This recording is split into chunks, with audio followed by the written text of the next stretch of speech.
Good evening, everybody. I'd like to welcome you to the Whitehall City Council meeting for November 15th, 2022. If everybody would please rise for a moment of silence, followed by the Pledge of Allegiance.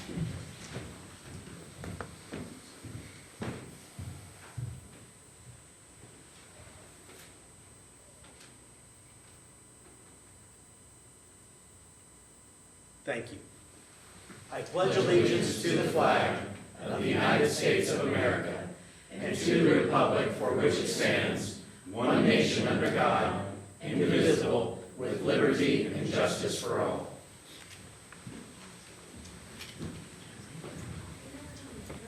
Ms. Aug, would you please call roll? Bailey, Present. Dixon, Present. Elmore. Present. Coniston, Cantor, Heck, Present. Smith, Present. President Potter. Present. At this Present. time, oh, I'm sorry.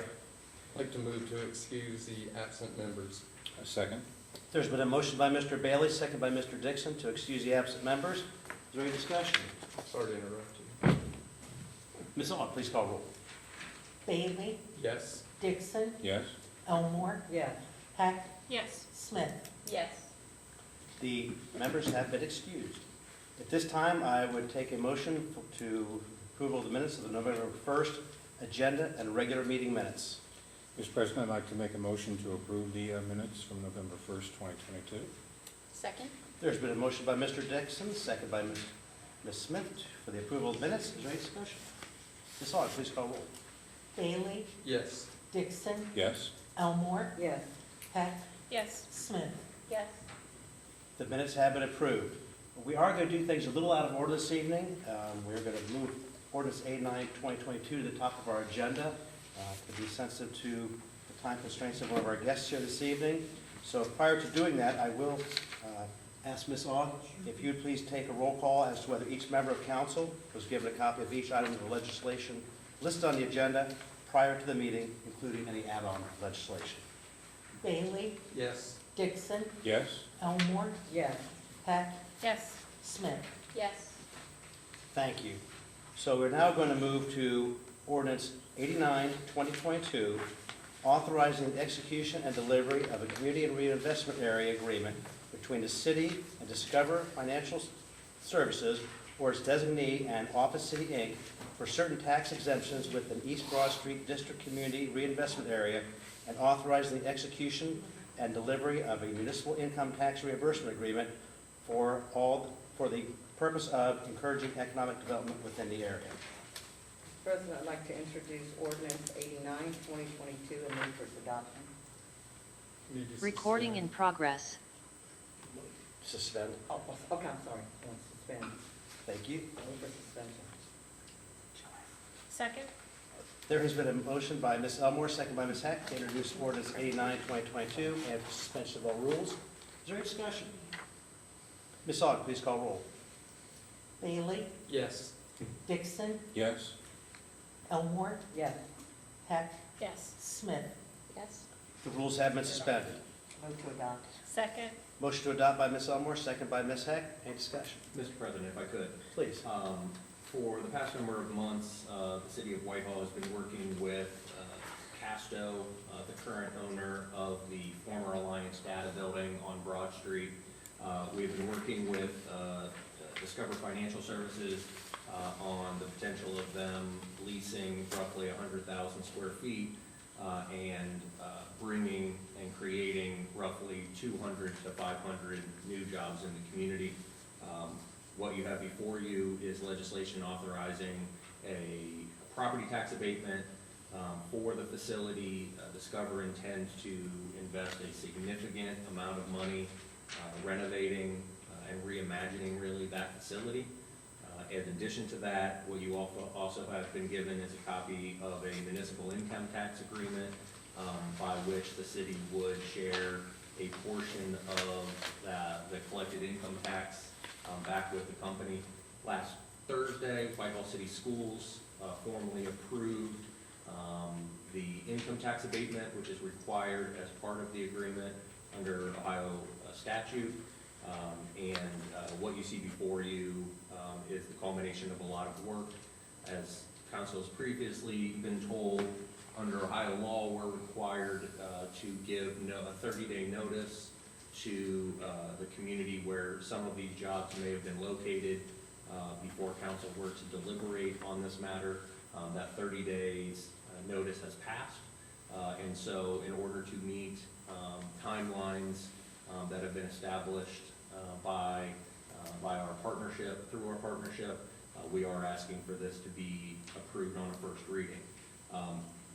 Speaking on behalf of the mayor, we are very excited about the potential of this employer in our community. They have demonstrated in other locations in the country that their commitment to hiring and buying local is at the forefront and the core of their mission for this facility. With that, this evening we have Matt Johansson with Discover and John Lenio with CBRE. And I welcome Matt to maybe come up and say a couple words. Sure, thanks, Ed. Good evening, everybody. Thank you for your hospitality. Thanks for having me. So I am the Chief ESG Officer, so Environmental, Social, and Governance at Discover. And obviously, one of our flagship efforts around social impact has been moving 1,000 of our jobs into one of the communities on the south side of Chicago. And it has been, we opened that last June. It's been a real revelation to us. It's also our best operating center right now.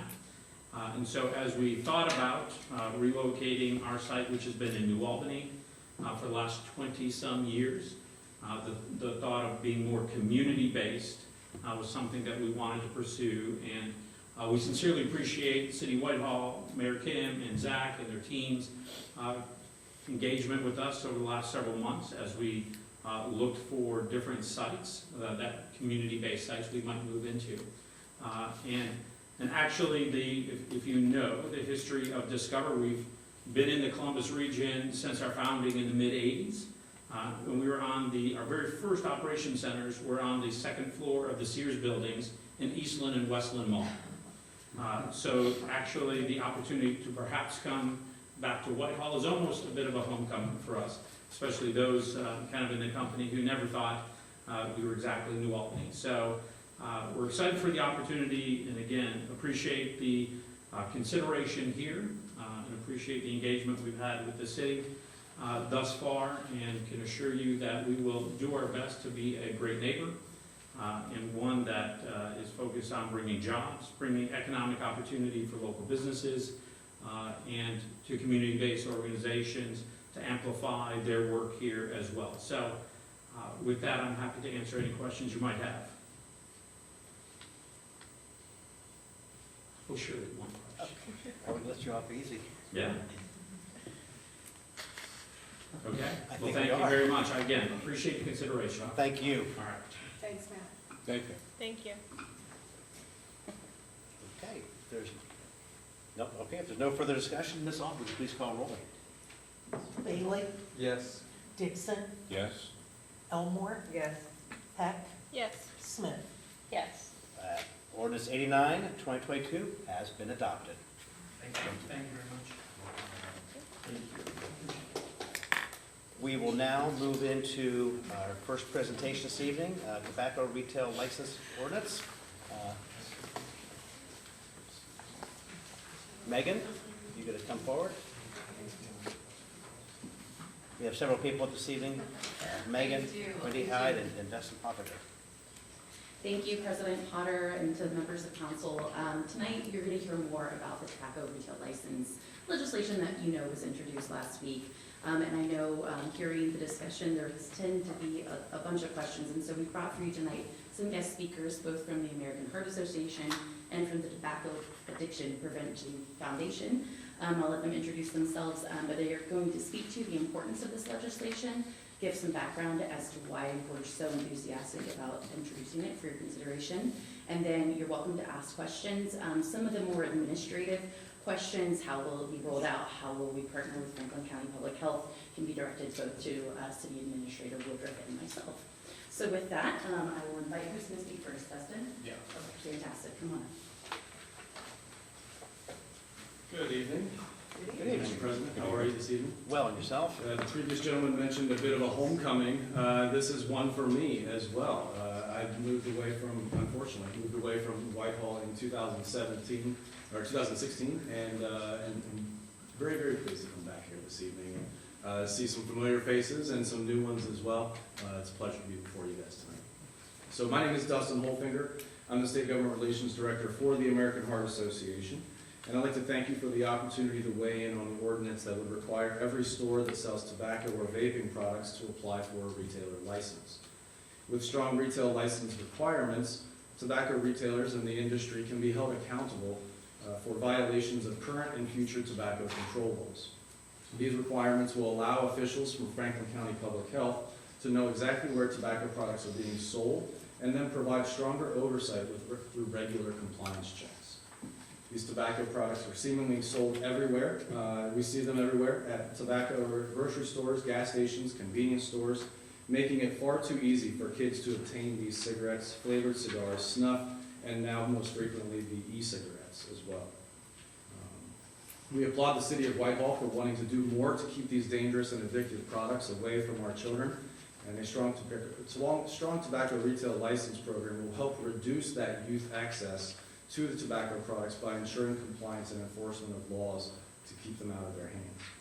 A key part of protecting the people's health is reducing the overwhelming presence and influence of tobacco companies.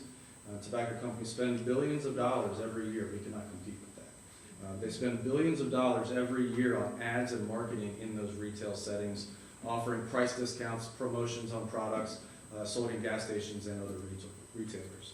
These tactics are to hook kids and make it harder for others to quit using their products, and tobacco retail licensure will protect those kids from predatory companies. I'm gonna stop there, because that's pretty much the gist of the presentation, and I want you to hear from Wendy Hyde with Preventing Tobacco Addiction Foundation.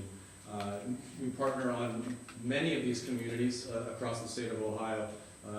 Franklin County, we're working in other communities as well. So Wendy, why don't you tell them what we're up to? Sure. Good evening. I'm Wendy Hyde. I'm with the Preventing Tobacco Addiction Foundation, Tobacco 21.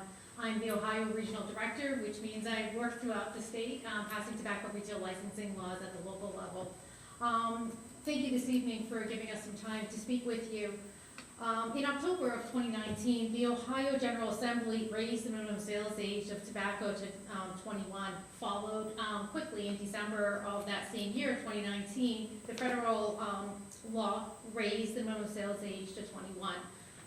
While raising the minimum sales age to 21 is an important part of reducing youth access to tobacco products, laws, of course, are only as effective as they are enforced.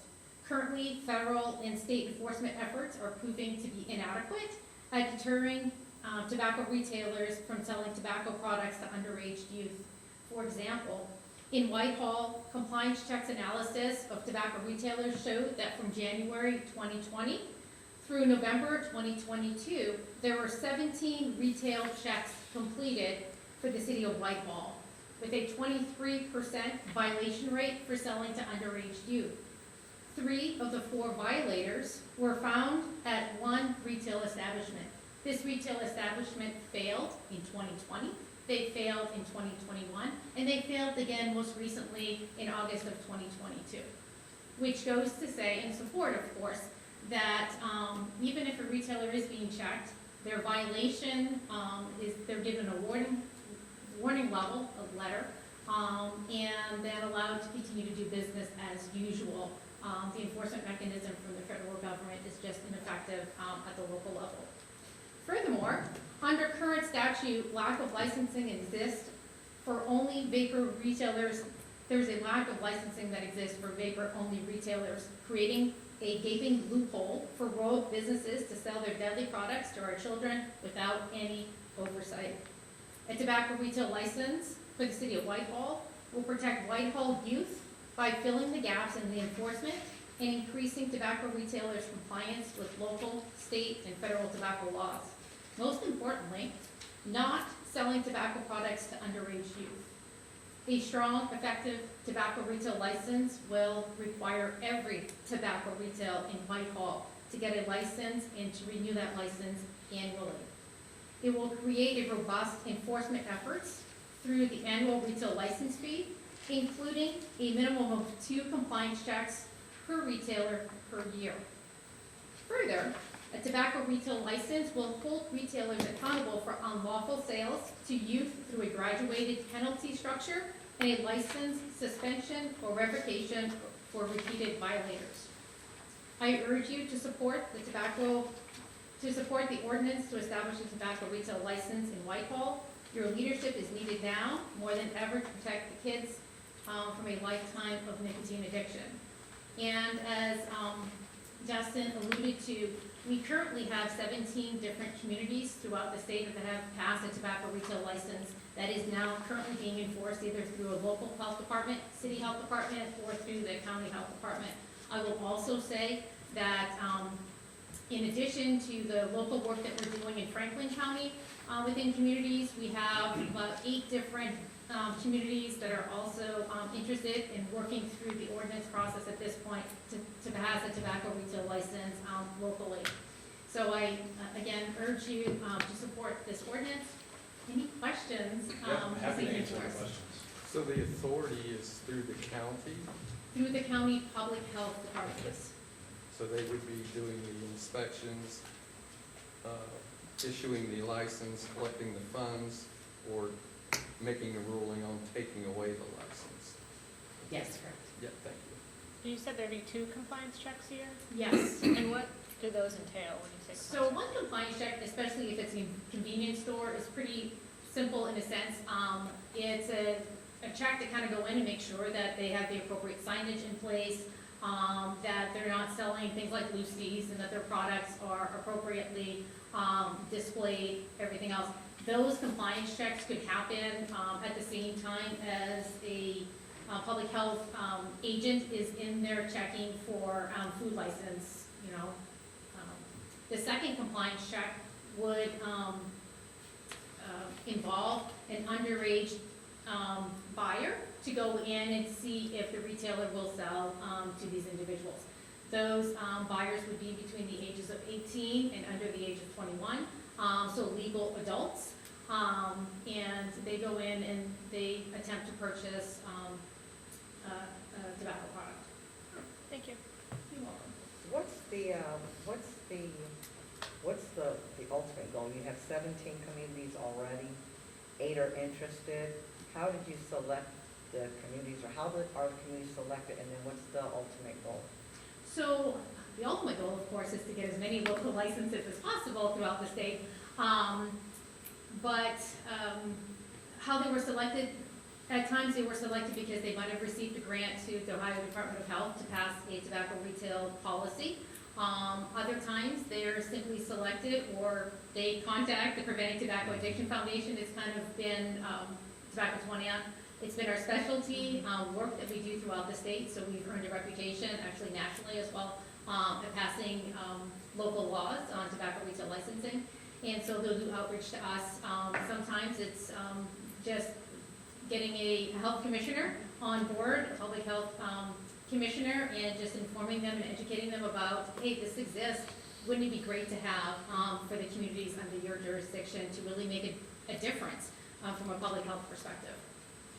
Lori, I would just like to let you know and council members know that the Central Ohio Mayors and Managers Association, called CAMA, which I'm a member of, vice chair of, we are very supportive of this measure, and we have many of our mayors and communities who are working to pass the same sort of legislation. So we're not out there by ourselves. This isn't something that we're doing lone wolf. We feel like if it's done on a greater scale, on a local level, that will make more of an impact. Yeah, and I would add, this is not a new policy. We actually started to pass tobacco retail licensing policies when we were working to raise minimum sales age locally before the state passed. So the first community to have a tobacco retail well, not the first, one of the first communities was the city of Columbus to have a tobacco retail license. But the county, Cuyahoga County has had tobacco retail licenses in place now for several years, since 2018, I think, was the first community that passed in Cuyahoga County. So this is something that's just been growing. We did take it, it was a short hiatus during COVID, where there wasn't as much action taking place, but it is not new to Ohio and to localities within it. Thank you for coming in with the presentation. You had mentioned underage, and when you say that, and the stores were found to be selling to people underage, does that mean 17 and under or above 18? So with the retail checks that were done from 2020 to 2022, they would be under the age of 21. Under 21. Because the retail sales age is 21 and has been since 2019.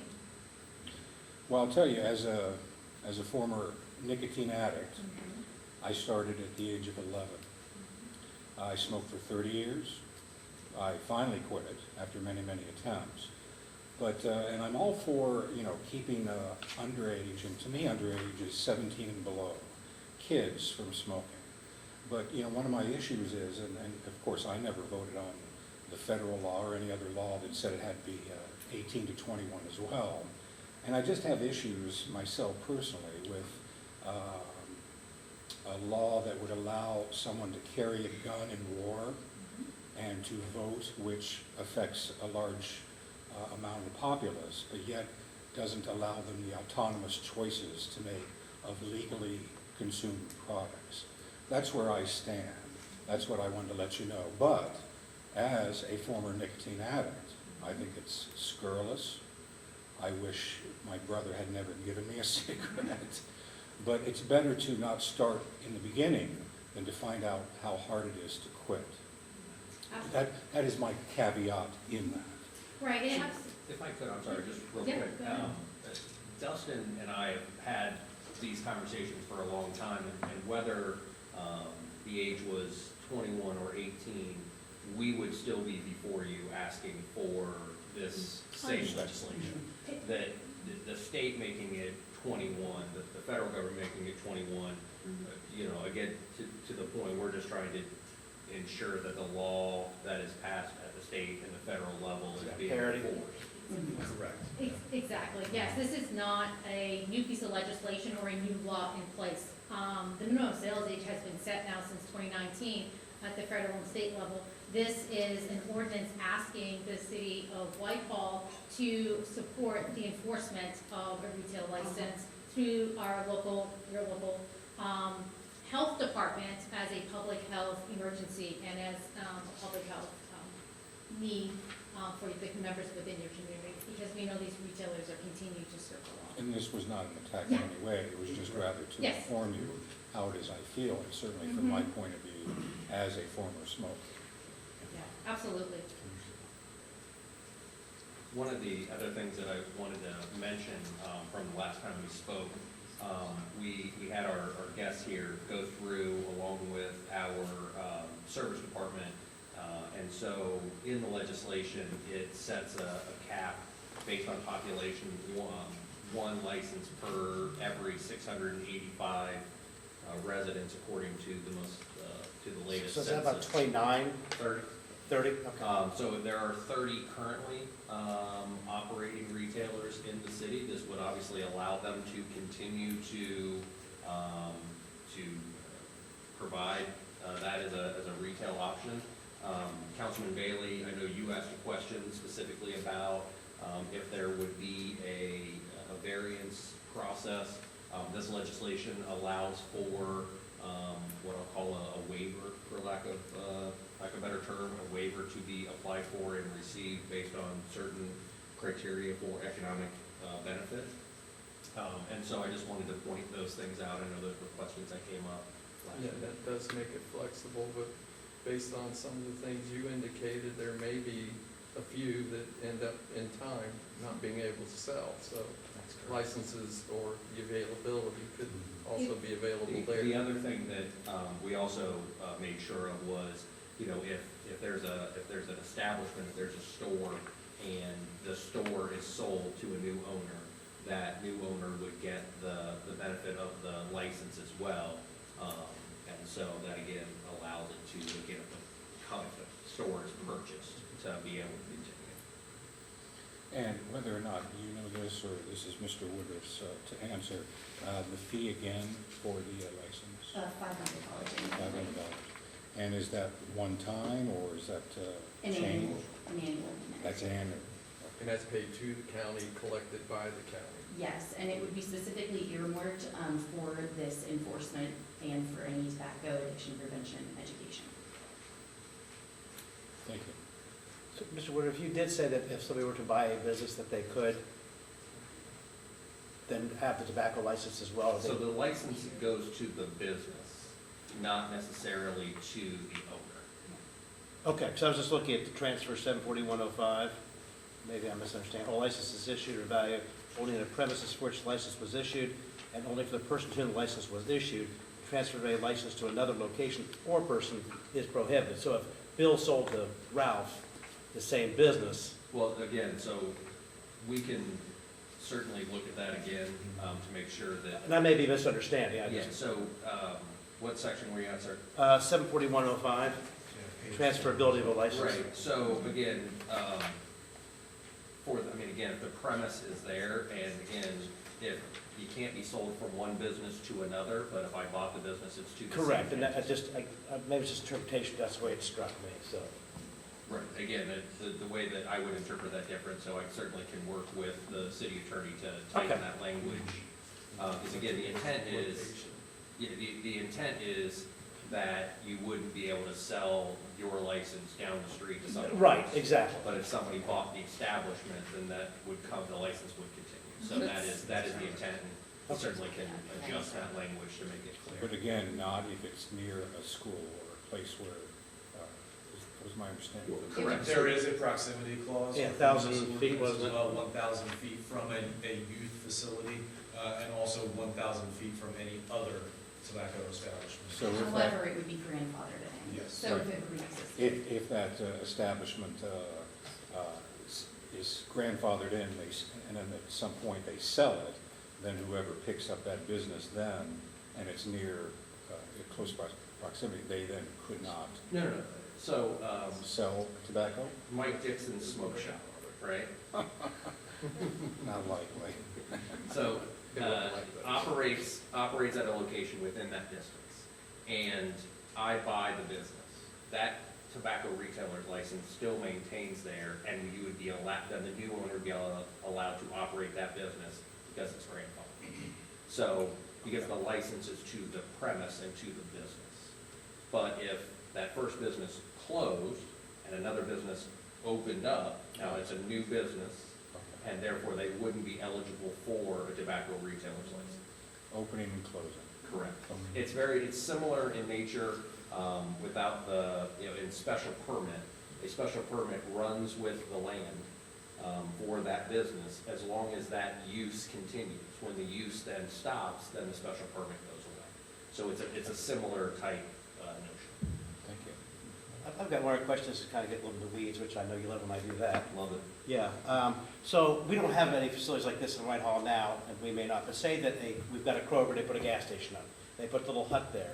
Is that a separate license to sell cigarettes in that little hut, or is it because it's on the whole property? I believe that would be for the property itself.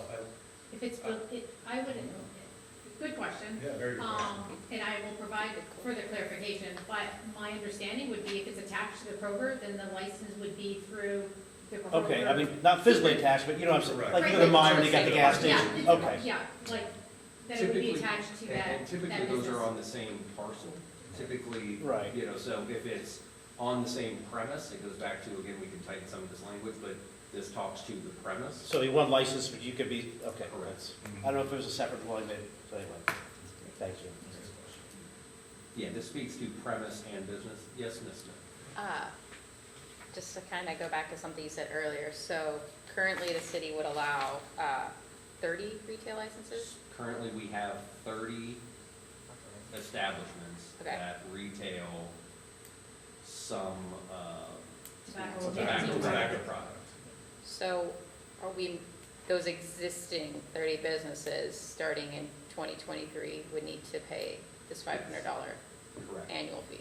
The grandfathering is merely for their location, and that these are the 30 that can obtain the first TRO. And Councilmember Smith, those businesses would be given an extended period of time. It certainly wouldn't be the beginning of the calendar year, because this would be an education effort on Franklin County Public Health's part as well. So as, for example, the development around Hamilton and Broad, as it increases, of course, there'll be more residents there, so the number of licenses could go up per 600. And it would need to be based on the 10-year census. So it wouldn't go up immediately, but yes, in the long run. We spent a lot of time trying to figure out what, in our opinion, was the best way to slice that, and ultimately we just fell back to the census is, it's not an estimate, it is. It's a pretty recognized- transparent. Right, it's a Something- recognized number, so to your point, we wouldn't see an increase in the, statutorily in the number until at least 2030. Again, provided, again, we still have this process by which someone could make their case where they should be granted a waiver, and that could potentially increase it.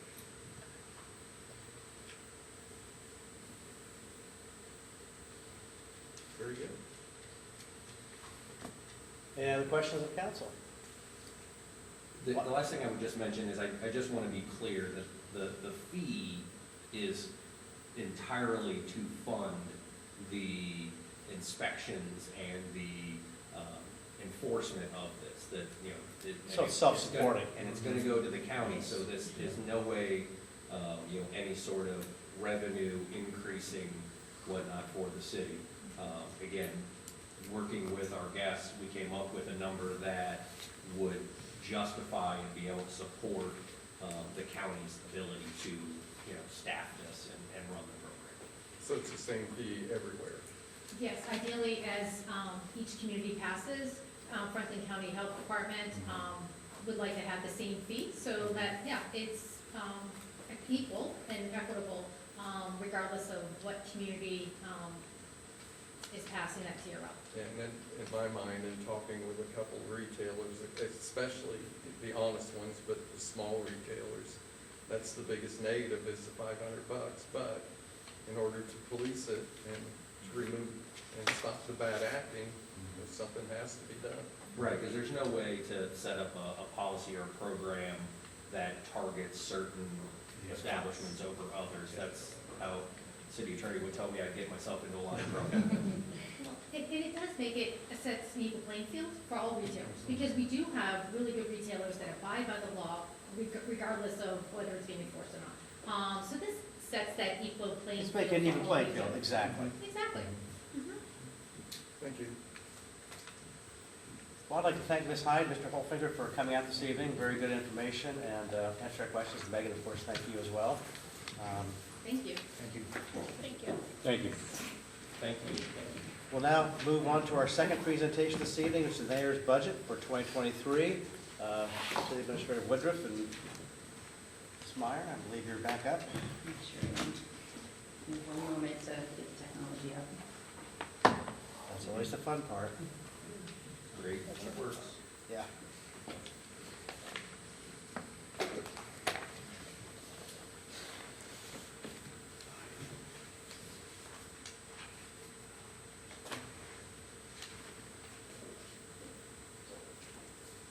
Would you like William sharing the screen? I just have to hit one more button. Hey, look at that. Oh, Megan, it's on the screen and everything. Boom, there it is. Nice job, Megan. I just quickly say, so for our friends at home, this will be on the website tomorrow. This will be on the website tomorrow. Those viewing from Facebook today, it's actually it'll be on the screen. Okay, great. Maybe. It's doing that thing. Sorry, 1 second. We were so close, guys.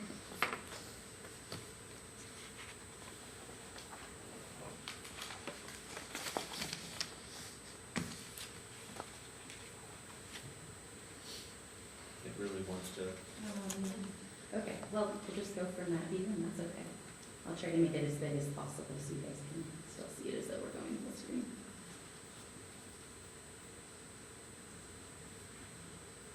That's at least nice and easy. Can you generally see that okay? Yes. Okay, fantastic. All right, well, thank you, President Potter and members of council. So this is actually the third budget that I've gotten to work on. I started with the city in January 2020. Needless to say, you guys all know this, a lot has changed since that point. A number of major economic impacts to the country, to the state, and to our local economy that really are reflected in this budget. Of course, the pandemic, but then more importantly for us right now, the impact of rising interest rates and construction costs. So want to make sure that we cover all of that. Just a little bit of housekeeping before we dive in. In front of you, you did get replacement pages to the draft budget that you were provided last week. Our apologies, there was an error that was caught. And Zach's doing that right now. My apologies. So He's looking a little I'm remiss. queuing my Vanna. City Administrator Woodruff is passing those out. Again, our apologies, there was an error. This also does have attached to it the final part of the document, the 5-year capital improvement plan, which wasn't included in the draft that you got last week as we were still ironing out some details. As you can also see, you've been provided with a draft of the budget in brief. Only once this would be adopted, if any of your changes, of course, would we make that printed in a final form. And so that really is based on the proposed budget and won't be made public until after budget adoption. But wanted to give it to you because we hope it's a useful tool to understand some of the very high-level 50,000-foot view budget takeaways. And so we wanted to make sure you had a copy of that available. To anybody watching from home, and as you were asking President Potter, of course, the full proposed mayor's budget will be on the city's website with these slides that I'm presenting tonight. And so if you want to go back to reference any of that, you'll see that there tomorrow. So with that, I'm going to jump right in.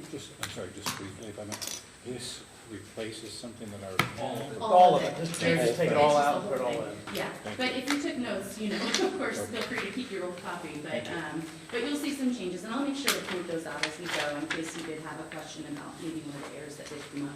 Thank you. All right, so what are we gonna go over? The big numbers, the expenditures and income that we're projecting. What is the general fund balance? And I'll give a quick recap about what is that anyway. How has the pandemic impacted city finances? And how are general economic current situations impacting our capital improvement plan? And then we'll go through a very brief stacking summary as well. This should all feel similar to prior years. So looking at the very high level, I know it's some of your first budget presentation, so I just want to make this point clear from the beginning. This is for the general fund, right? So that is the main source of revenue and for operating expenses. There are accounts that live outside of the general fund, capital or fiduciary accounts that fund initiatives outside of what we would generally call operating expenses. And so if you're looking at this number, the 45.3 million, I think I skipped, I'm sorry. There we go. The 43.5 million, you're really just talking about the general fund operating. The exception is the general fund does include a transfer every year to fiduciary accounts. So there are some of those accounts that we do put money into their fund balances. Typically, we do this to fund our annual street improvement program, fleet replacement, and this year specifically, and I think most notably because it's impacting the big figure that you're seeing here, is bond proceeds. So as you all know, and we've been talking about it now for over a couple years, we are planning to go out to bond for about $8.8 million for the police station expansion and renovation project. That is first accounted for in the general fund, and we'll explain why. But then it's quickly transferred back out as those proceeds come in into a capital account to fund the project itself. And I'll get to how that capital stack looks for the police station project later. The 8.8 is just a portion of the overall cost of construction. Some other notable things, because of the impact of that $8 million coming in from bond proceeds, our income tax revenue makes up a smaller portion of the budget overall. In years past, you probably remember me saying it made up about 86% of our annual general fund income. This year, it's significantly less just because of that injection from the bond. Something else that, and it's striking, because I always love to see year over what did our income and expenses change. Did they increase, did they decrease, and by what percentage?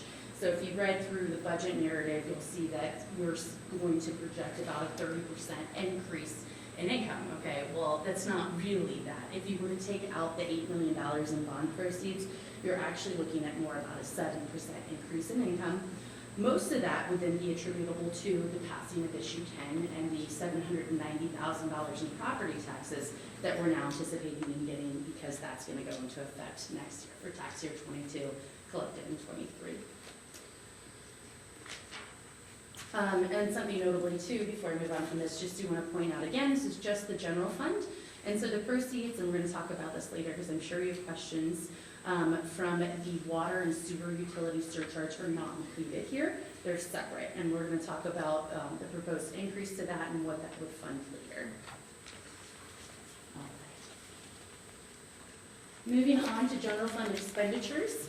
Again, you're seeing a bigger number, mostly just because of that injection from the bond proceeds. And this is where you get that transfer to your capital accounts. So you'll see that under citywide expenses. A portion of that, of course, is for the annual CIP, but then the larger portion of that is going to the police station project. As in years past, generally operating-wise, most of our operating expenses go to police, fire, and EMS. That's true this year, just like it is every year. Something to note too, in those categories of expenses, they pull out salaries, they pull out benefits separately, as well as pension obligations are not reflected in those individual budgets. So really, when you think about the cost of the whole person, the whole police officer or firefighter, it's not necessarily reflected only in their division budget. And then the only other thing I do want to point out for expenditures, we're going to talk more about the impact of the pandemic. Last year, if you remember, for fiscal year 22, we had budgeted $4 million for income tax refunds. That's because of the new state law that decided that because people worked remotely, they had the right to apply for a refund from the community where their business was if they worked in a separate community for a portion of time. What we're seeing is a fairly large impact, notably because some of our partners, say the DSCCs of the world, have been working remotely predominantly, and that's a large outflux of income tax dollars. Prior to the pandemic, you could have expected us to budget 1 to 1.9-ish million. I'm sorry, I didn't write down the exact number. But now, post-pandemic, it's 3. We did actually come in a little bit lower this year than we had budgeted in 22. We thought it was going to be closer to 4. So I guess there's good news there. But the mayor is projecting 3 carrying forward. And it does have, of course, a fairly large impact on the overall budget. Megan, sorry, Yes. where did you say the police building was falling in this? Yeah, it would be in citywide Okay, that's what I maintenance and thought so. expenses. If you're looking at the actual budget worksheets, you would look in that category and it's the very last one, the very last line item is transfers. Okay. And that's where that's accounted for. Thank you.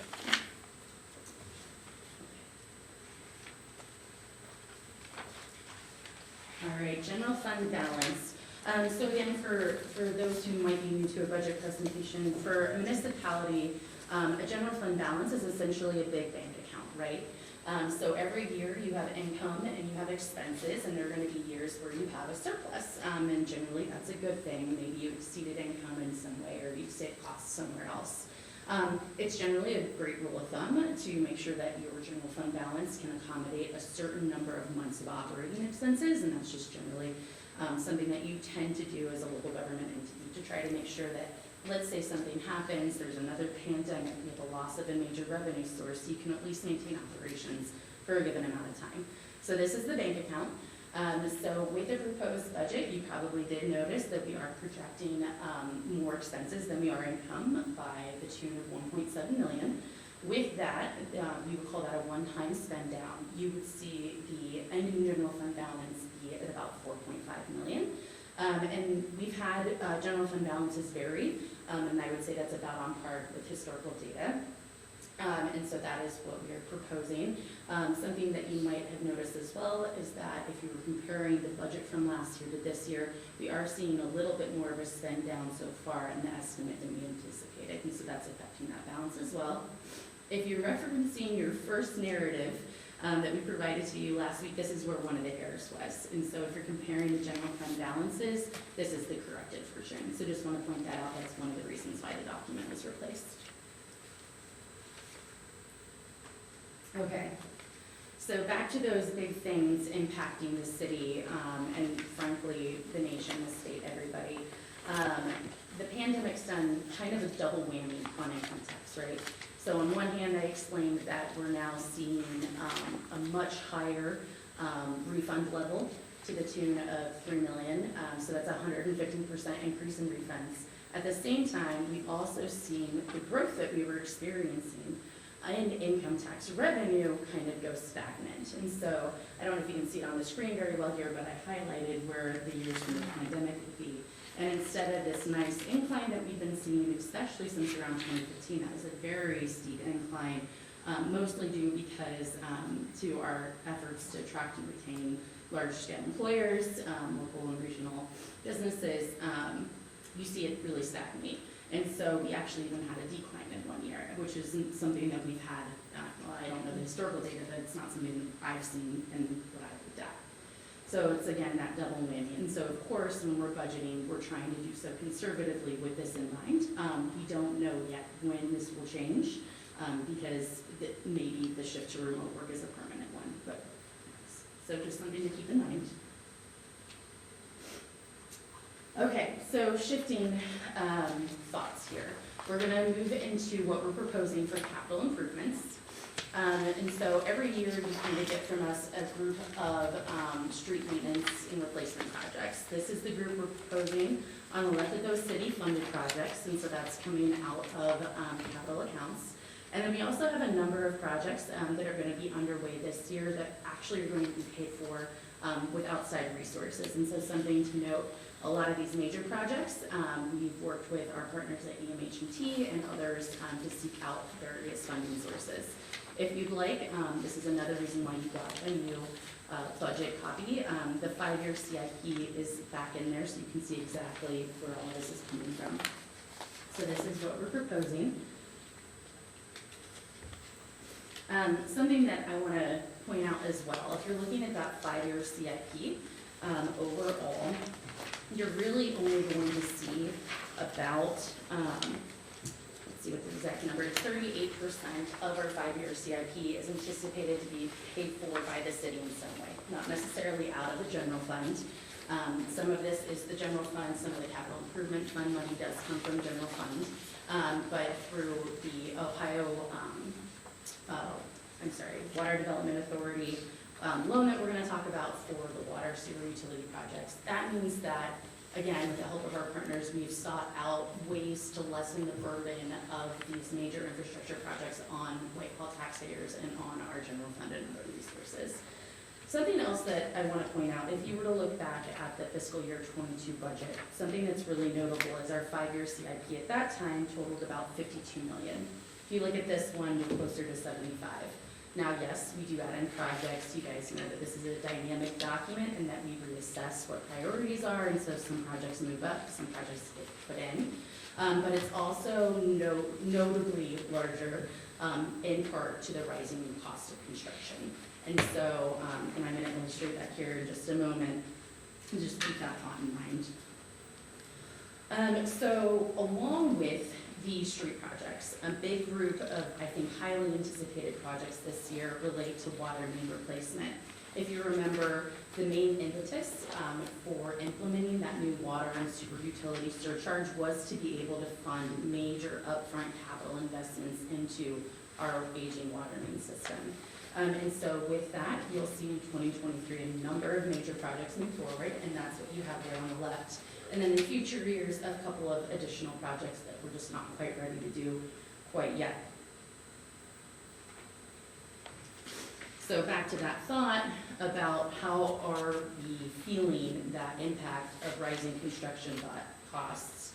What I provided in that middle column there, that is what you would have seen in the 5-year CIP estimates for these projects last year. So in the fiscal '22 budget, what was estimated in '21 were those amounts. Unfortunately, what we're seeing now are the amounts on the left. And so you can see in the last column there, the increases. Those are major, obviously. And we're seeing this not just in local government projects, but in commercial and residential projects as well. And so that's a problem that needs to be addressed. Megan, I'm sorry. Mhm. I'm not seeing what you're showing there in this packet. Am I looking in the wrong Look on page? page or- 10. I don't think we have the comparison. Oh, no.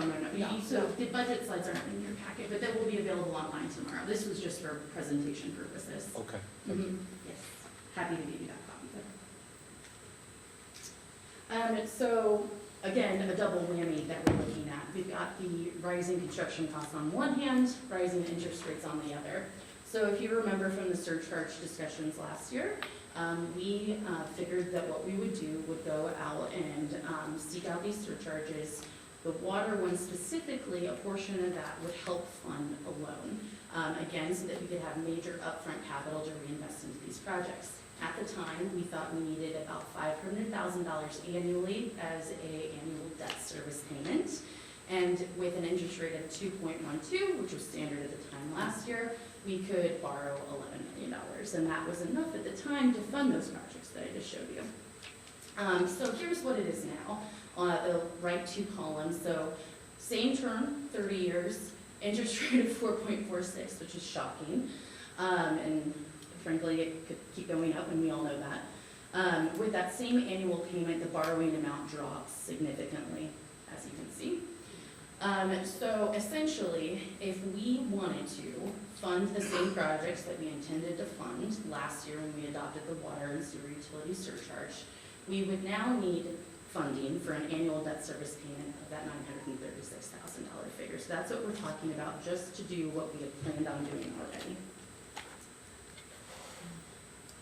And so with that, you probably noticed in your proposed budget, we are proposing that you consider a $3 a month for a 5/8 water meter increase to the water portion of the water and sewer utility surcharge. So for, and if you remember, we kind of phased in the rollout of that surcharge. So currently, residents are paying that $258. Beginning this year, this fiscal year, they're going to start paying the full water portion of the surcharge, that $515.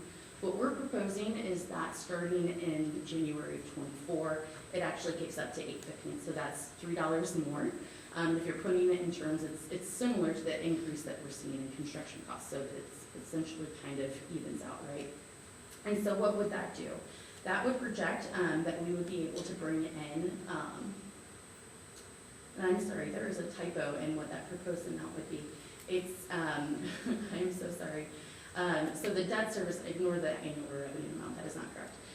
The debt service amount we would be able to do is the $936. So essentially we'd be getting about $486,000 additional from that $3 a month increase, which would be fully towards that debt service increase.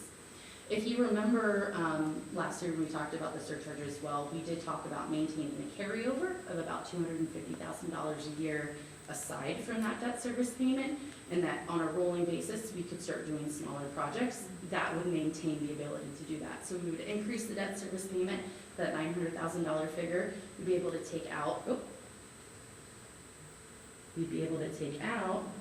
back up one slide, the $15 million to complete the same projects with that amount. And so I think probably there's got to be the question out there, well, what does that cost residents, right? So when I say $3 a month, that is for a 5/8 water meter. That's the typical household water meter. So pretty much anybody who lives in a single family home, that's what you're going to have. You already are paying a portion of the surcharge. Once it's fully implemented, and this is based on what we saw last year, we think that people's general water bills are about $38 a month, aside from the surcharge, so it's just an average, right? We added a surcharge of $515 already. with the current existing surcharges that stands, and we'd be requesting an additional $3 for that. And so that's what would be effective price Per month. per month, correct. Okay, moving on to something more glamorous. You know, I always think about the water main replacements a little bit like replacing your HVAC. You know it's good for you and you need to do it to be comfortable and to keep living in your home, but you don't get to see this glossy, beautiful thing afterwards. Well, that's exactly the opposite case with the police station expansion and renovation project, right? We're gonna get to see here in about 14 months a beautiful new police station.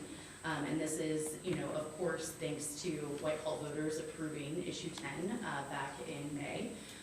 With that, you saw in the general fund income that increase of $790,000 in property tax. That will go to help fund debt service payments for an $8.8 million loan. We're currently working with bond counsel, and we do plan to go get bond reading in December and then hopefully close on the bond in January so that we can kick this off here soon.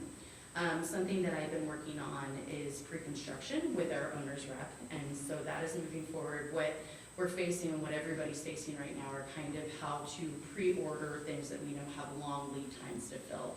So in addition to these high construction costs, there's still supply chain issues, and so all of that's going on now, and that's what's going to be funded in part by the ARPA funds that you saw called out in the budget narrative. And so that's where that will go to Stackwise. And then we also do have $600,000 in grant funds that are going to help offset the cost of some of the IT technology improvements, because the proposed expansion does include a new dispatch communications room. And so that's all coming soon. I'm not sure if everybody's seeing these renderings. These are relatively new. I think we did have them at the Degree McDowell Memorial.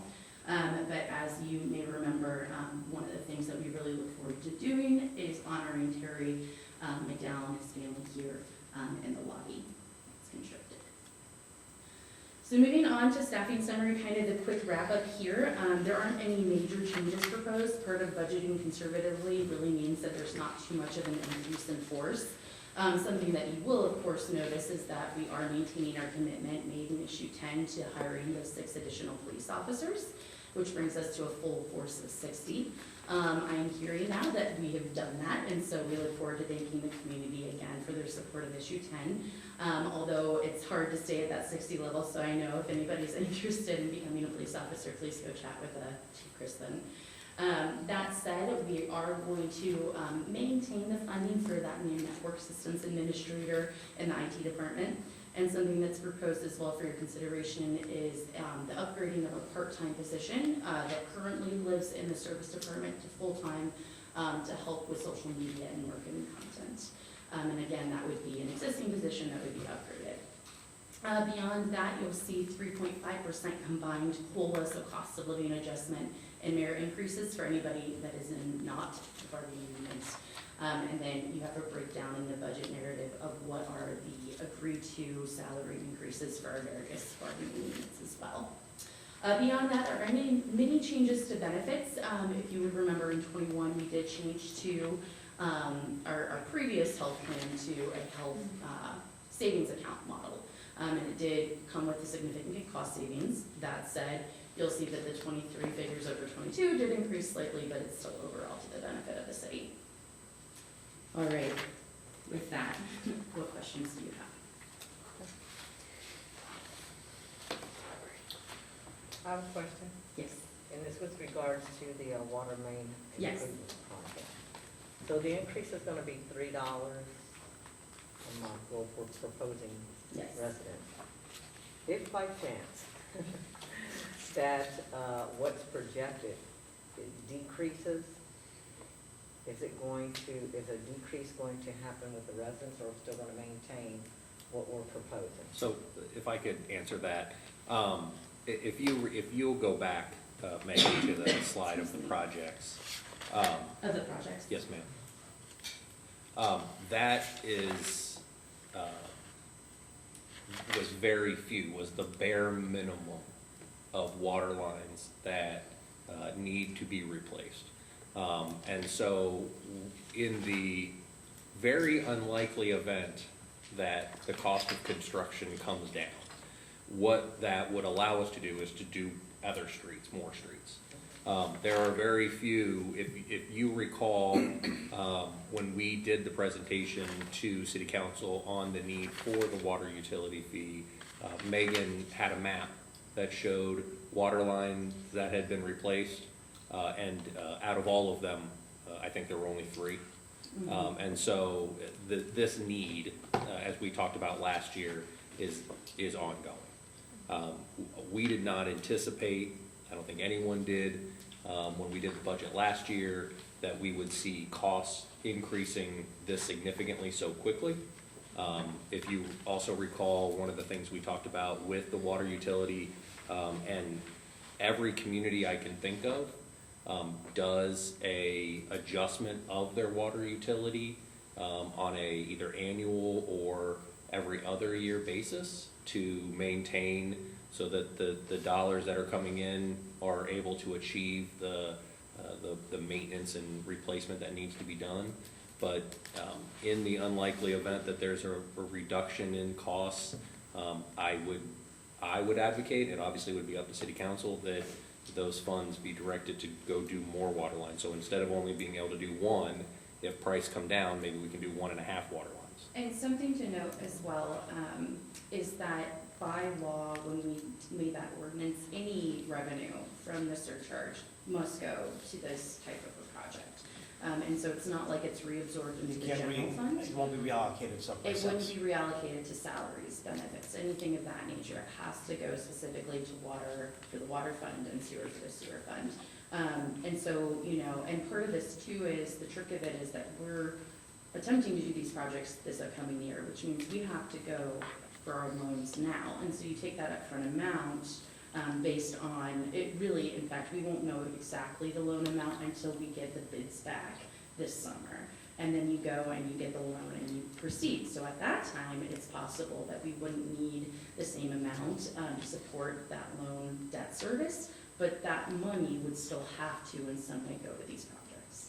I just wanted to make sure that there was an explanation, because oftentimes when people, or when we see, oh, there's a decrease in this, well, maybe we'll get a rebate or get some money back if we still have other Many other projects projects. to take on with regards to the water, because we only took a small portion of what was needed. And so Yes. just a clarification and explanation of what would happen in that case. So thank you. Yes. I thank you for that, and I appreciate that, because that was a question that I had, and simply that, to give assurances to the people that this money, and certainly as time goes on and there are more, the population rises and there's more income from that surcharge, the assurance that it will not, and certainly in future administrations, be able to be plucked from for other projects, other things, Correct. water, sewer, and that's it. That is it. Correct. Okay. Well, I mean, even more specifically, we're recommending an increase to just the water component. Yes. So even these $3, 72 cents of it can't be spent on sewer. This can only be done for water. We are not advocating for an increase to the sewer portion of the water utility, just the water portion. And I know that I personally don't know my meter size, and you say 5/8. You're Yes. you're 5/8. It's a 5/8 for a standard single. I looked, you're 5/8. I do look. You're in the book. You thought you were 3/4, but We're you're all 5. 5/8. That's office specific, but okay. But as far as the other sizes go, I mean, in general, just what do those represent? Yes, so you're gonna see it kind of phase into multifamily like duplexes, and then you're gonna see it go to small multifamily, the 8 units that you might see some places. And then as it goes up, you really are talking about commercial. That's commercial at that And point. so this isn't just for residents, this is for anybody who pays the city of Columbus for water, which is everybody. Right. And frankly, the bills, the heft of them are supported by commercial customers. And so essentially, just to put a button on it, it's just simply said, because of inflation, it wasn't enough money, and we need more Interest to rates get and rising paid construction for. costs, Mhm. yes, Okay. exactly. Number of factors. Just to narrow it Yeah. down. Yeah, To that's- take the, yes, the nugget, yeah, the 50,000-foot view, exactly right. Thank you. Yeah, it just, we could rehash all of last year, why it was necessary and why we need to do it. It's just, unfortunately, And costs the are fact up of so the matter much. is, we've had enough legislation coming in this past 12 months, whether it's for police, and it just goes on and on because of just costs. Well, and I think that's the concern, and certainly with inflation and everything, that, people are just strapped. Yes. And then to have something else even beyond these other two, just in the past year, it's Yeah. like, Well, that is a really good point. That's also why we are not advocating that this go into effect until '24. Okay. So, I mean, the hope is that inflation and interest rates come back down and that residents aren't feeling the squeeze, as you put it, as they are today, that we can take out the loan for the projects, and then when the repayment is starting, when the debt payments start to come due. Which is typically delayed, which is why this works. Right, so the payment won't be due until we start collecting this new amount. Okay, good, good. So that debt payment will impact the ultimate budget, 23, the negative 1,000,007. No, ma'am, so this It is would be actually in a different fiscal Yeah, year. Yeah, it's this in a is- different fund. different fund and different fiscal year. So again, the water utility doesn't actually go into the general fund, so that's a different. So you wouldn't see that roll up into that $45 million figure. Let's go back to the general fund. You want to go back to the general Yes, fund? ma'am. Yes, Yeah, the, 1,720,571 from the general fund balance, Yes, ma'am. fiscal year 2023 Mhm. budget. And we're coming in like negative, right? Yes, Yeah. ma'am. yes. So We- help me with is that gonna be, is negative, are we gonna be waiting on money to? No, make sure that so that is- that's where it's So, really yeah, that- important to have that bank account. So we're carrying over this year projected Okay. over $6 million Okay. in unencumbered funds in our bank account. So when we go through the year of income and expenses, that'll stay there, but we'll make a drawdown from it to cover what we're proposing expense-wise.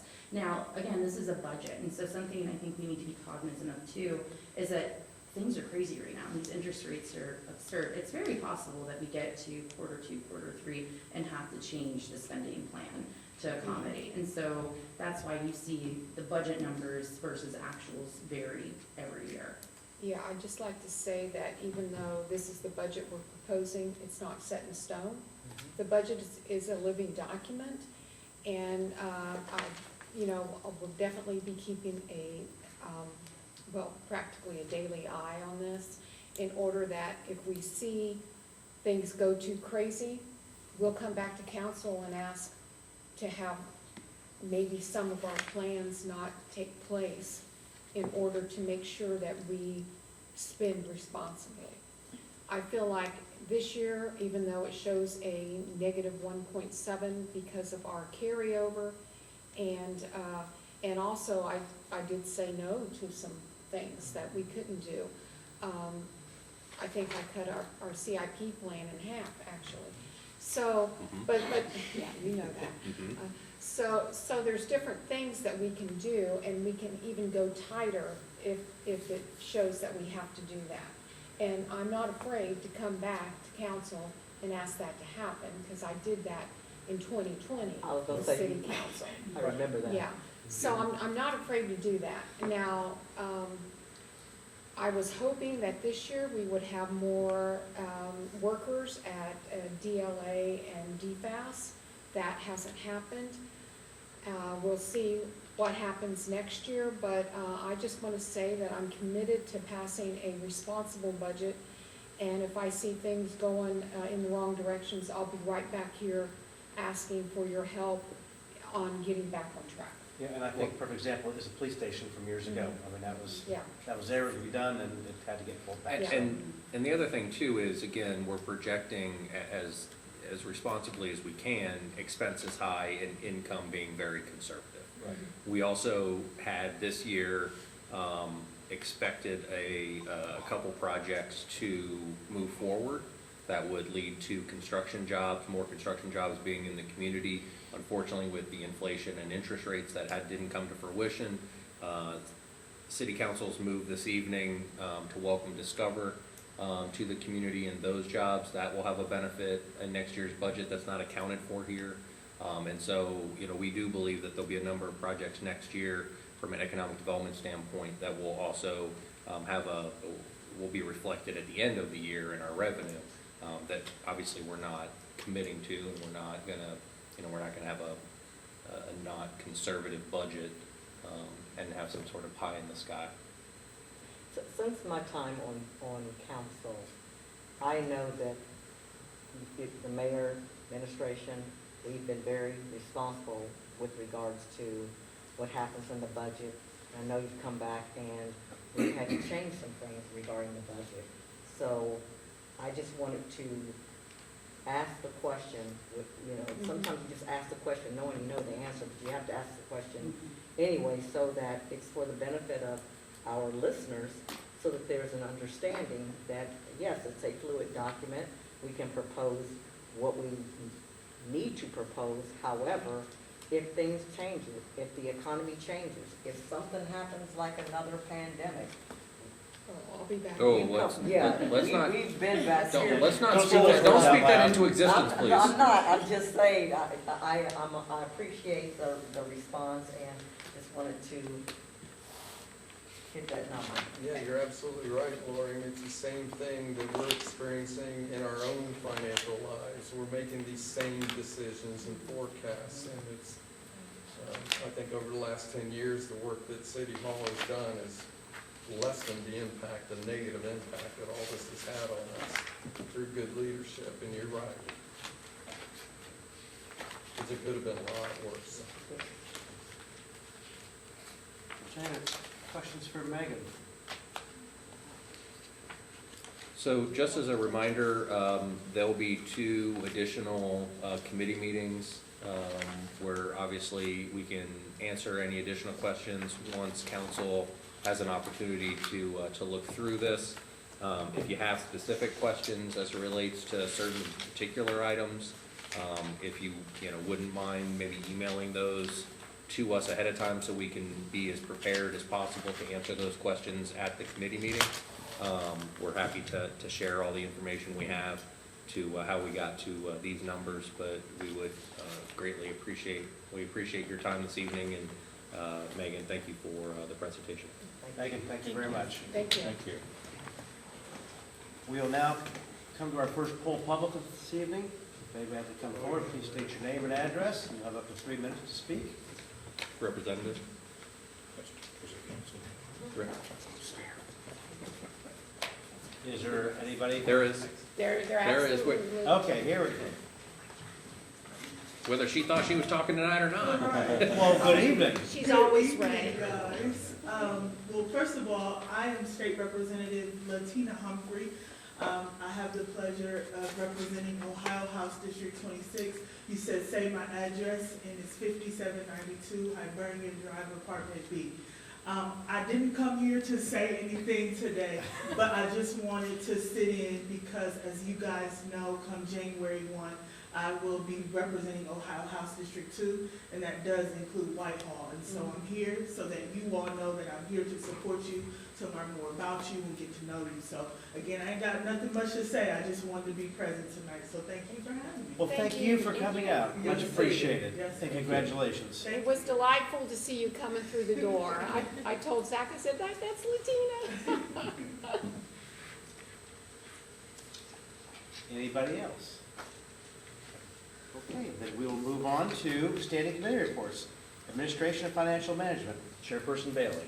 Well, thank you, Mr. President. Administration and Financial Management did meet last Tuesday, and members, we have a number of items for you to consider tonight. Our minutes are on file from last week's meeting, and we will meet again next Tuesday sometime right after 6:30, right here. Very good, thank you. Community and Elder Advocacy, Chairperson Dixon. Thank you, President Potter. Community and Elder Advocacy met last week. Our minutes are on file. We have nothing on the agenda tonight, and we will meet next week after 6:30. Very good. Community Standards Enforcement, Chairperson Smith. Thank you, President Potter. Community Standards and Enforcement met last week. Our minutes are on file, and we have no legislation on the agenda this evening, and we will meet again next week. Very good. Economic Development, Chairperson Cantor's not with us this evening, but Ms. Elmore's been so kind to offer to stand in. Thank you, Mr. President. Economic Development met last week, the minutes are on file. We do have a few pieces of legislation. We will meet again next week, 6:30. Thank you. Infrastructure Maintenance and Services, Chairperson Coniston could not be with us this evening, and Mr. Bailey has also kindly offered to fill in. Well, thank you, Mr. President. Infrastructure Maintenance and Services also met last Tuesday. Their minutes are on file, and they will meet again next Tuesday. Very good. Public Safety, Chairperson Elmore.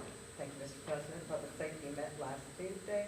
Our minutes are on file. We have no draft or pending legislation, and we will meet again next Tuesday. Thank you. And Parks and Recreation, Chairperson Heck. Thank you, Mr. President. Parks and Recreation met last Tuesday. Our minutes are on file. We have no pieces of legislation on the agenda tonight. We will meet again next Tuesday after 6:30. Very good. Officials reports. Mayor Magrum.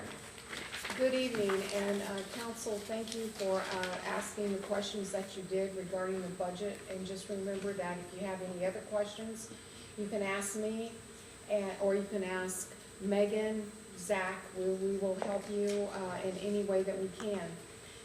Also, I would like to have favorable consideration of ordinance number 86, 2022.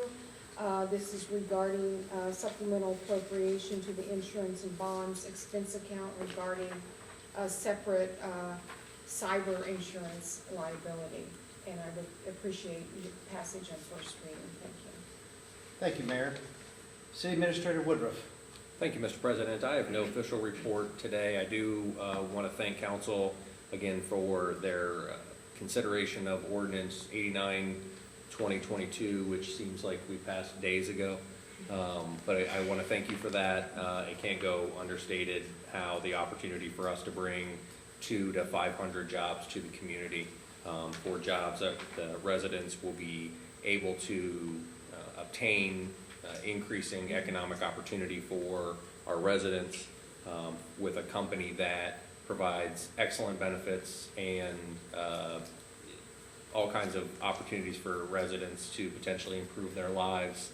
One of the things that I know struck the mayor and I in our meetings was, on day one, they will pay for additional college education. And that's not college reimbursement. That is, they will pay upfront for their associates to go to college or to go to additional certification and training, whether it, there's a nexus back to the company or not. They really are committed to improving the lives of people who live around it. I know Mr. Johansson mentioned their South Chicago location. Roughly 90% of the people who work at that facility live within a 3 to 5 mile radius. And so that's intentional. And as he mentioned, it's one of their highest performing centers, not because people who only call are from that area, but because there's that sense of ownership that working at the facility that's in your neighborhood and with your neighbors brings. And so we're really excited about the jobs that they'll bring, the tax revenue that it will bring, but more importantly, the opportunities for residents to obtain jobs or better jobs. So I just wanted to thank council for that. Thank you. City Attorney Bibbins. Thank you, Mr. President, members of council, and everyone that's here this evening. Members of council, as you're reviewing ordinances 87 and 88 and taking into consideration those codified ordinances, please email my office if you see anything in that legislation that you think needs to be updated or amended, and I will work with City Administrator Zach Woodruff to do those updates and edits. Next, I would like to publicly congratulate all of the judicial candidates that were just elected in this past election cycle. City Attorney's Office really looks forward to working with you in the upcoming year in pursuit of justice. And then lastly, since Thanksgiving is right on the horizon, I would like to wish all members of council, every person within the sound of my voice, even individuals watching on Facebook, a safe, loving, and peaceful Thanksgiving holiday. We all need it this year. We're looking forward to it, and God bless you all. Thank you. City Auditor Quinzel. Thank you, Mr. President, members of council. I have no official report tonight, but I would appreciate favorable consideration on ordinance 90, 2022, and resolution 36, 2022. Thank you. Director of Public Service Greg is not with us this evening, nor is Treasurer Alexander. The following official reports have been filed in the council office since the last meeting. That would include the Treasurer's revised investment report for January and February of 2022, the Treasurer's revised activity by fund reports for January and February of 2022, the Treasurer's revised funds reconciliation reports for January and February of 2022, the Treasurer's investment report for March of 2022, the Treasurer's activity by fund report for March 2022, the Treasurer's fund reconciliation report for March 2022, the Auditor's expense reports for August through October 2022, the Auditor's bank reports for August through October 22, the Auditor's statement of cash position reports for August through October 22, and the Auditor's revenue reports for August through October 2022. Under communications claims, or petitions and claims, we have 3 items. Minutes of the November 3rd, 2022 Planning Commission meeting, the agenda for the November 14th, 2022 BZBA meeting, and the minutes of the October 10th, 2022 BZBA meeting. That now brings us to our 3rd readings. First item being ordinance 66, 2022, authorizing the execution and delivery of a community investment area agreement between the city and Mama Company Incorporated, Woda Cooper Development, Inc., or designate and declaring an emergency. Mr. President, I'd like to introduce ordinance 66, 2022, and move for its adoption. Thank you. Second? There's been a motion by Ms. Elmore, second by Ms. Smith, to introduce for adoption ordinance 66, 2022. Is there any discussion? Ms. Aug, please call roll. Bailey? Yes. Dixon? Yes. Elmore? Yes. Heck? Yes. Smith? Yes. Ordinance 66, 2022 has been adopted. Thank you. Ordinance 68, 2022, amending ordinance 49, 2022 in the following manner and declaring an emergency. Mr. President, I'd like to introduce ordinance 68, 2022, and move to adopt. Second? There's been a motion by Mr. Bailey, second by Ms. Heck, to introduce ordinance 68, 2022 and move for its adoption. Is there any discussion? Hearing none, Ms. Aug? Bailey? Yes. Dixon? Yes. Elmore? Yes. Heck? Yes. Smith? Yes. Ordinance 68, 2022 has been adopted. Under second reading, we have ordinance 76, 2022, authorizing and approving total supplementation appropriations in the amount of $465,000 from unappropriated monies in the general fund to the 101.960.51,200 police salaries expense account and the 101.960.51,300 radio operator salary expense account and declaring an emergency. Mr. President, I'd like to introduce ordinance 76, 2022, move for suspension of rules. Second. There's been a motion by Mr. Bailey, second by Ms. Elmore, to introduce ordinance 76, 2022, and for suspension of all rules. Is there any discussion? Ms. Aug, please call roll. Bailey? Yes. Dixon? Yes. Elmore? Yes. Heck? Yes. Smith? Yes. The rules have been suspended. Thank you, Mr. President. I'll move to adopt. Second. Motion to adopt by Mr. Bailey, second by Ms. Elmore. Any discussion? Ms. Aug, please call roll. Bailey? Yes. Dixon? Yes. Elmore? Yes. Heck? Yes. Smith? Yes. Ordinance 76, 2022 has been adopted. Ordinance 78, 2022 will be read by title only this evening, granting an easement to AEP Ohio on parcel 090-008-428-00 as described in attachment A. Also going by title only under second reading is Resolution 35, 2022, authorizing the mayor to enter into an agreement with the Ohio Department of Transportation, ODOT, for municipal bridge inspections for 2023 and declaring an emergency.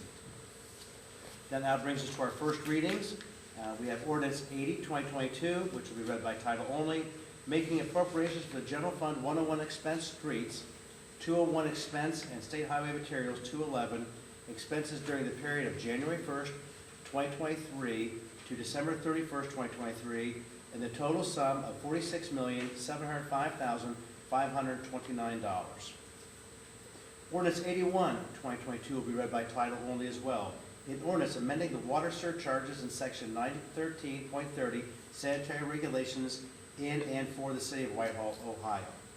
Also title only this evening will be ordinance 82, 2022, authorizing an appropriation for special revenue, internal service and fiduciary expense accounts for the calendar year 2023 in the total sum of $43,362,480.56.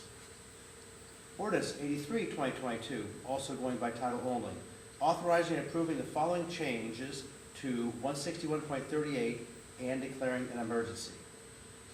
That now brings us to ordinance 84, 2022, which reads by title only, authorizing and approving an amendment of 161.39A of the codified ordinances of the city of Whitehall and declaring an emergency. Ordinance 85, 2022, also going by title only, authorizing and approving an amendment to the codified ordinances of the city of Whitehall, 161, table of authorized personnel for the fiscal year 2023 and declaring an emergency. Ordinance 86, 2022, authorizing and approving a supplemental appropriation from unappropriated monies in the General Fund 101 to the Insurance and Bonds Expense Account 101.950.56,500 in the amount of $45,000 and declaring an emergency. Mr. President, I'd like to introduce ordinance 86, 2022, move for suspension of all rules. Second? Ordinance 86, 2022 has been introduced by Mr. Bailey, seconded by Ms. Heck, and request for suspension of all rules. Is there any discussion? Ms. Aug, please call roll. Bailey? Yes. Dixon? Yes. Elmore? Yes. Heck? Yes. Smith? Yes. The rules have been suspended. Thank you, Mr. President. Move to adopt. Second? Motion to adopt by Mr. Bailey, seconded by Ms. Heck. Any discussion? Ms. Aug, please call roll. Bailey? Yes. Dixon? Yes. Elmore? Yes. Heck? Yes. Smith? Yes. Ordinance 86, 2022 has been adopted. Ordinance 87, 2022 will be read by title only, enacting general offenses 517.45, distribution of tobacco products without a license, and 517.46, illegal distribution of tobacco products of the Whitehall City Codified Ordinances. Ordinance 88, 2022, also be title only, an ordinance adopting Chapter 741 of the Whitehall Codified Ordinances to establish the tobacco products sales licensing program and declaring an emergency. Ordinance 90, 2022, approving and making a supplemental appropriation of $1,805,000 from unappropriated monies in the Debt Service Fund 401 to Debt Service Account 401.000.50,000 and declaring an emergency. Mr. President, I'd like to introduce ordinance 90, 2022, move for suspension of all rules. Second? There's been a motion by Mr. Bailey, seconded by Ms. Heck, to introduce ordinance 90, 2022 and for suspension of rules. Any discussion? Ms. Aug, please call roll. Bailey? Yes. Dixon? Yes. Elmore? Yes. Heck? Yes. Smith? Yes. Ordinance 90, 2022 the rules have been suspended. Thank you, Mr. President. I'll move to adopt. Second? Motion to adopt by Mr. Bailey, seconded by Ms. Heck. Any discussion? Ms. Aug, please call roll. Bailey? Yes. Dixon? Yes. Elmore? Yes. Heck? Yes. Smith? Yes. Ordinance 90, 2022 has been adopted. Our last piece of legislation this evening is Resolution 36, 2022, resolving to approve then and now certificates and declaring an emergency. Mr. President, I'd like to introduce resolution 36, 2022, move for suspension of all rules. Second? There's been a motion by Mr. Bailey, seconded by Ms. Heck, to introduce Resolution 36, 2022 and suspend all rules. Any discussion? Ms. Aug, please call roll. Bailey? Yes. Dixon? Yes. Elmore? Yes. Heck? Yes. Smith? Yes. The rules have been suspended. Thank you, Mr. President. Move to adopt. Second? Motion to adopt by Mr. Bailey, seconded by Ms. Heck. Any discussion? Ms. Aug, please call roll. Bailey? Yes. Dixon? Yes. Elmore? Yes. Heck? Yes. Smith? Yes. Resolution 36, 2022 has been adopted. This now brings us to our second poll public of the evening. Once again, if they would like to come forward, please state your name and address. Thank you. Community Date Board. This Saturday at 10:30 at the YMCA, there's cupcakes decorating. It's going to be for decorating for Thanksgiving and advanced piping. You can sign up online, and it's $5 per family. Oh, nice. I'm getting a haircut tomorrow. Does that Well, count? congratulations on that. Thank you. If there's nothing further, we'll move on to poll council. Mr. Bailey. I can't top that. Thank you all for coming. Cold weather's finally here, right? Yes. I'm hating it. But with that in mind, keep in mind that our city's service department's probably one of the best anywhere in taking care of our streets, so, and I wanted also to mention to you, Zach, that you could pass along those guys that some folks have noticed that even just the potholes being patched is appreciated, especially on Virginia Circle East, because that's all I heard about. So that's all I have. Thank you. Mr. Dixon, above and beyond the haircut, what do you have? Well, a couple things. I'd like to thank Mr. Holfinger and Ms. Hyde for their presentations tonight. I wanted to thank Mr. Woodruff for his update and understanding for council and everyone here in the chambers and at home regarding Ordinance 89, 2022, and particularly when it comes to first readings and passing on first readings. I think that's important, so I appreciate that and say thank you. I'd like to welcome Discover to the community. I think that's terrific. I would like to thank Megan Meyer for her presentation. I don't know how you did that with I didn't see any notes. You just spoke all those numbers and everything else. I was impressed. So thank you for that. I'd like to thank Attorney Bivens for his thoughtful Thanksgiving wishes. I would like to thank our state representative, Latina, is it? Latina Humphrey? Yes, for coming in and saying hello. Nice to see you, and hopefully we'll get to see more of you as well. And I'd like to say something as well about the mayor's budget. I know that in the past I have had disagreements with her on budgets and such, but I must say, and it must be heard as well, that I appreciate the healthy general fund balance that she leaves every year. And I think that is important, and I applaud you on that, and I think that's terrific. So I just wanted to say that as well. And that's it. Thank you. Wish me luck on the haircut. We're on pins and needles. Ms. Elmore. Thank you, Mr. President.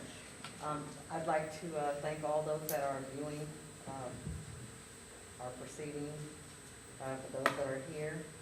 Also, I'd like to thank everybody that participated in putting those presentations together. I know oftentimes budget time is dreaded by everybody. However, I think we do a really good job in making sure that the budget presentations are on point and any explanations that are needed are given, and I think you guys do a wonderful job making sure all that's done, so thank you for that. Also, just want to thank our Rep. Humphrey for coming. Good to see you again. It's been a minute. And also, just want to wish everybody a happy and safe Thanksgiving. That's it. Thank you. Ms. Heck. Thank you, Mr. President. I'm pretty much going to echo what everybody else has already said, so I'll be quick. Thank you for everybody that came tonight or is watching from home. Thank you to everybody that presented. It was a lot of information, but a lot of very good information, so I greatly appreciate it. Thank you to Representative Humphrey for coming and introducing yourself. And also, I'm really excited for Discover. I'm excited to welcome them to the community, and I hope everybody has a wonderful Thanksgiving. Perfect. Thank you. No haircut for me. No haircut this time. Okay. Ms. Smith. I think that's gonna be the running joke now. I love going last. Thank you for everybody watching at home and those that came in. Thank you, Representative Humphrey, for coming in. Having done my first election last year, I can't imagine doing it at that scale, so congratulations. I think everybody hit the high points. I'm going to hit kind of a low point, but remind residents to be checking that fall leaf schedule pickup, because if you miss it, like I do almost every year, and have to bag up all of my leaves, it's terrible. So be checking that. Mulch, I know, I have like the biggest oak tree How ever. big? That's not very big. This big. You don't throw much shade. And if I miss that fall leaf pickup, I'm very angry at myself. I think that's all I got. Okay. Well, I'm going to also echo, I want to thank all the presenters for coming this evening. That really was some great information. Tina, thank you for coming in, and obviously just with the election, just less than a week ago, but making this a priority to come in and introduce yourself, I think is very commendable. Very nice. So much appreciated that you did that, and look forward to seeing you more often.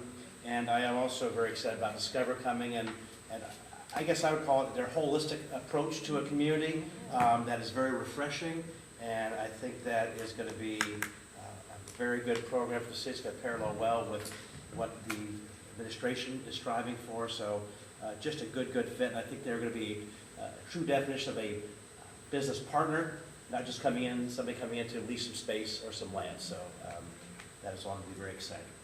And that's all I've got. Mr. President, Yes. I move to adjourn. Second. A motion by Mr. Bailey, second by Ms. Elmore for adjournment. Any discussion? And hearing none, Ms. Aug. Bailey? Yes. Dixon? Yes? Elmore? Yes. Peck? Yes. Smith? Yes. And we are adjourned. I want to do the women's. Let's go.